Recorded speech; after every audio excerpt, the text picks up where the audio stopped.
Well,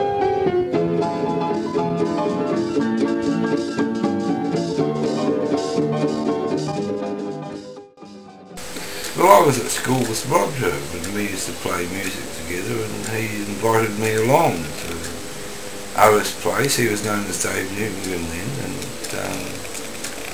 we had this group of people that some gradually joined in and some fell by the wayside. We started playing parties. We used to cart a piano around the countryside in a trailer. And we couldn't play a gig until we got 8 men to lift the piano into the hall and onto the stage. We used to have a bass, still have a bass, the new band. It used to fit into a Mini, it wouldn't fit into a Holden, because the seat was too high in the Holden and the bass wouldn't fit between the roof of the car and the top of the seat. And it was my lot to always sit underneath the bass, and I never knew where we were playing, because I was under the bass and couldn't see out the window. And we played a few places. We played a lot of public events like the Auckland Centenary event, and our first gig was for the women's organisation, the feminists, who had us at one lunchtime playing down outside the Ellen Melville Hall, and we got our name, the Lunchtime Entertainment Band, from that gig, because that was the first time the TV cameras came down and filmed us. We were on the news that night, we were all excited. And we did New Year's Eve gigs. We did the Albert Park New Year's Eve one year, and I remember bending over and feeling a bottle pass through, right where my head had been. It parted my hair as I bent over. I thought, some people have all the luck. And it was my job to turn up the next day and sweep up all the broken glass. I did it by myself. And we did Gisborne. We went on a tour to Taupo that other people will tell you about. And we ended up doing the New Year's Eve gig at Gisborne because the year before it had been incredibly violent. And we did it for free and no arrests, and as a reward the council paid us by coming out to our campsite and turning on a picnic lunch for us. And we had donkeys on that tour. I remember the donkeys and the donkey rides. We had a whole horde of people, and there was a lot of, well, you wouldn't call it trouble, but you would call it trouble. All these kids going through their posturing. It wasn't really serious, it's just a pack of kids posturing. It looked incredibly violent, but it wasn't. And we had the variety concert in the Civic Theatre. That was a great one. I got hit by a boiled lolly because someone told him to throw boiled lollies at us. It hurt. Boiled lollies hurt.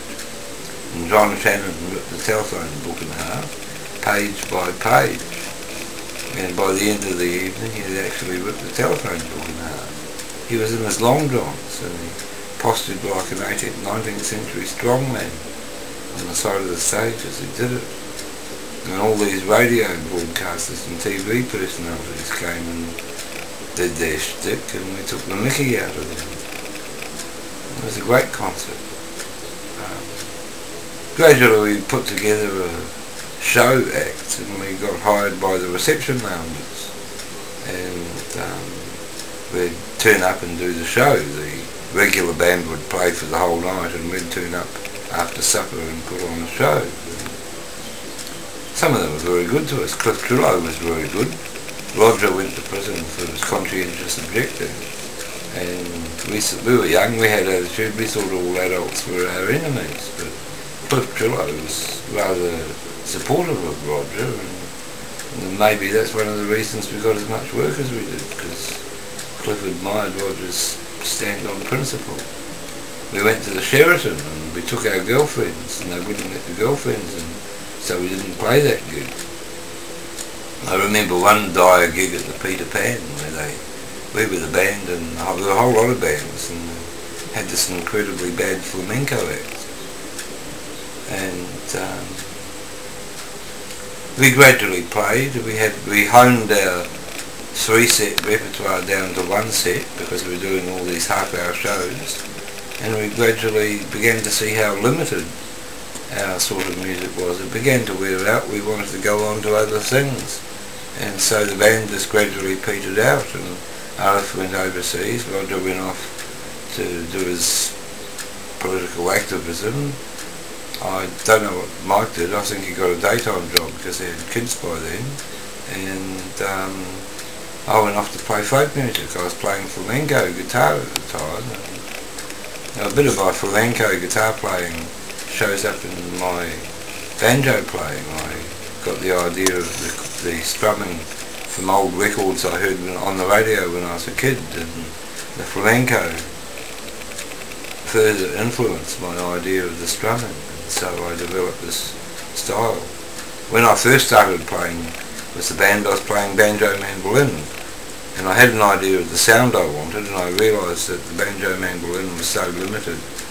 I went out and bought a banjo and took the fifth string off and tuned it to standard C tuning and got a book of chords and taught myself my version of standard plectrum banjo style, which is completely different from anyone else I've heard, I might say. It fits with the band. It was designed to fit with the piano. It fitted. Like everything else, Frankie Evans was rather a unique band, and it had its day. Others will tell you about the Jumping Sundays. And then we eventually wore out our welcome and just went out with a whimper, I'd say. Went on to other things. We had a reunion in 1987. We came back and played at the Easter show, and we added Nigel and Sherry to boost the sound because we were aware of our limitations. I think we were an introduction to the Top Twins, and there was a Magic Act after us. And then there was this show we've just put on, the 40th anniversary, where we fit into the history of the new band, and what we call the new band. And everyone can see the evolution of the Frankie Evans band from this. It's very interesting. I'm proud to be associated with it. I had a blazer that my father handed down to me. It was a prefect's blazer from New Plymouth Boys High School, and it was a genuine blazer. And the guy from Tolpuddle, the banjo player in Tolpuddle, actually was a prefect at New Plymouth Boys High School, and he saw me in this blazer. We influenced the band called Tolpuddle, who later went to Australia when they turned professional, and he decided to wear his blazer too, so it became a kind of thing in Auckland that banjo players wore the New Plymouth Boys High School prefect's blazer.